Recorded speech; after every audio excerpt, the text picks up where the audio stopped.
Hola, ¿qué tal? Qué gozo, qué bendición. Hoy estamos comenzando el séptimo mes del año y con la ayuda de Dios vamos a avanzar. Vamos a continuar los capítulos 6 al 16 del libro de los Hechos. Te invito a adquirir a tiempo tu TCD impreso en duranolatino.org y crece en el conocimiento, en la gracia de nuestro Dios. Los capítulos 6 al 16 nos hablan acerca del martirio de Esteban, su discurso del 6 al 8. También vemos la conversión de Saulo, la evangelización de los gentiles, sí, y el primer viaje misionero de Pablo, comprende capítulo 13, capítulo 14, y su segundo viaje misionero entre el capítulo 15 y el capítulo 16, cuando el evangelio llega hasta Europa, a Filipos, donde Pablo y Silas fueron azotados y metidos a una cárcel donde Dios se manifestó poderosamente. Y así vemos el obrar de Dios a través de la iglesia del primer siglo, del ministerio de Pablo, de Pedro, de Felipe, de Esteban, el evangelio en Samaria, en Antioquía de Siria, de Bernabé, por supuesto de Silas. Se añade Timoteo al equipo y también se cree que es Lucas, el autor del evangelio, que se añade. Siempre ha hablado tercera persona, pero ahorita ya habla en primera persona y a partir del capítulo 16.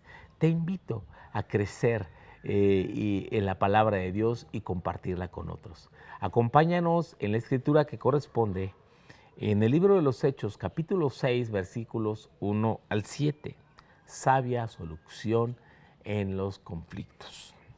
En aquellos días, como creciera el número de los discípulos, hubo murmuración de los griegos contra los hebreos, de que las viudas de aquellos eran desatendidas en la distribución diaria. Entonces los 12 convocaron a la multitud de los discípulos y dijeron: no es justo que nosotros dejemos la palabra de Dios para servir a las mesas. Buscad pues, hermanos, de entre vosotros a 7 varones de buen testimonio, llenos del Espíritu Santo y de sabiduría, a quienes encarguemos este trabajo.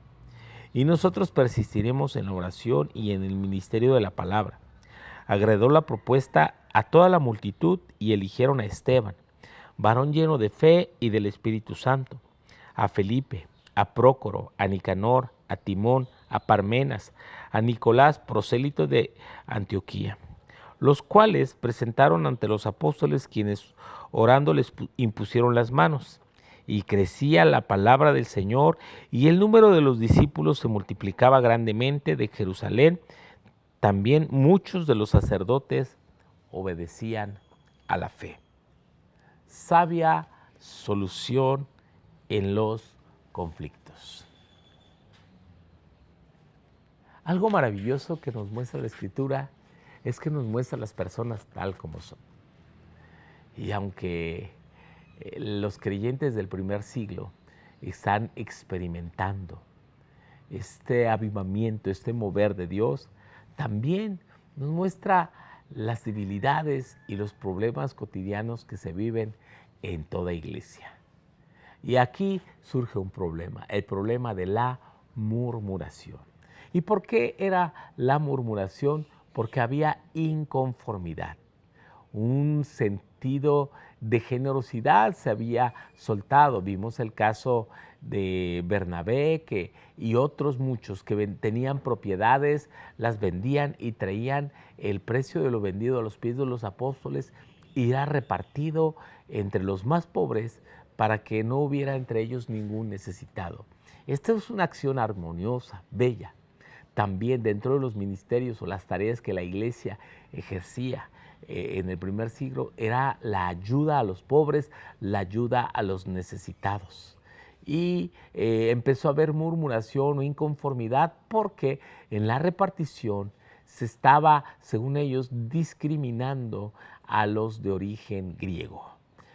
O sea, la iglesia era predominantemente judía y si había prosélitos o había convertidos, había gente de origen no judío, estos estaban siendo discriminados o rechazados por los demás y estos se sintieron inconformes, estos se sintieron molestos y empezó la murmuración. Noten que la murmuración es un problema que trae división. La murmuración acarrea críticas, chismes, conlleva señalamientos, divisiones, partidismo. Cuidemos nuestro corazón de murmurar en contra de nuestros líderes, en contra de los apóstoles. ¿Quiénes eran criticados? ¿Quiénes eran el foco de las críticas y las murmuraciones? Obvio, eran los líderes, eran los pastores, eran los encargados de la administración de la iglesia. Como pastores, hemos sido blancos de críticas, de murmuraciones, de gente a veces sin argumento o simplemente porque también somos humanos y en nuestra humanidad muchas veces no tratamos las cosas con sabiduría y esto acarrea inconformidad, que algún hermano se sienta, que algún hermano se quiera ir de la iglesia, se sienta ofendido y empiece a comentar esto y esto se empieza a crear rumores que trae desavenencias en el grupo. Y les digo, nadie es perfecto y no existe la congregación perfecta. Para buscar una solución a este problema, Pedro y los apóstoles convocaron a la multitud y dijeron, no es justo que nosotros dejemos la palabra de Dios para servir las mesas. Aquí que la tarea principal, fundamental de aquellos que somos llamados por Dios es a predicar la palabra, a enseñar la palabra y a orar. Mientras tanto, es una buena oportunidad para que toda la congregación, otros, puedan servir. Los ministerios de servicio en la iglesia son eficaces porque brindan la oportunidad de otros crecer, desarrollar su ministerio, descubrir sus dones, su llamado y también pues evita el agotamiento de los que estamos al frente. Esto es bien importante. Yo doy gracias a Dios por la vida de hombres y mujeres en nuestro ministerio, en la iglesia, que sirven y sirven con alegría y sirven voluntariamente y sirven con esta carga de amar a la iglesia. Sin embargo, esto no soluciona el 100% los problemas. ¿Por qué? Porque las iglesias estamos compuestas por personas imperfectas, por personas que estamos bajo un proceso de cambio. Y ese cambio ha de ser logrado mediante la obra de santificación, de transformación del Espíritu Santo. Se destacan los nombres aquí de los más conocidos. Es Esteban, varón lleno del Espíritu Santo, lleno de fe y lleno del Espíritu. Y nota que el requisito de estos hombres, y cabe notar que se escogieron hombres. ¿Por qué hombres? Porque Dios le ha dado la tarea, la responsabilidad a los hombres de servir, de liderar, no porque la Biblia sea misógina. Más tarde vemos el involucramiento de mujeres y también Jesús menciona mujeres que servían de sus bienes. Sí, creemos en el ministerio de la mujer y a quien Dios llame y unja para tal tarea, sí, Dios le respaldará, por supuesto que sí. Y también nosotros oramos también para que Dios siga levantando líderes como Esteban y estos hombres que debían ser gente de buen testimonio. El testimonio es la mejor carta de recomendación y sobre todo gente que está conectada con Dios, que escucha la voz de Dios, que conoce la palabra y es apto para enseñar. Pero iban a servir mesas, sí, pero dentro del servicio enseñamos y debe ser un conocedor de la palabra. También se destaca la vida de Felipe.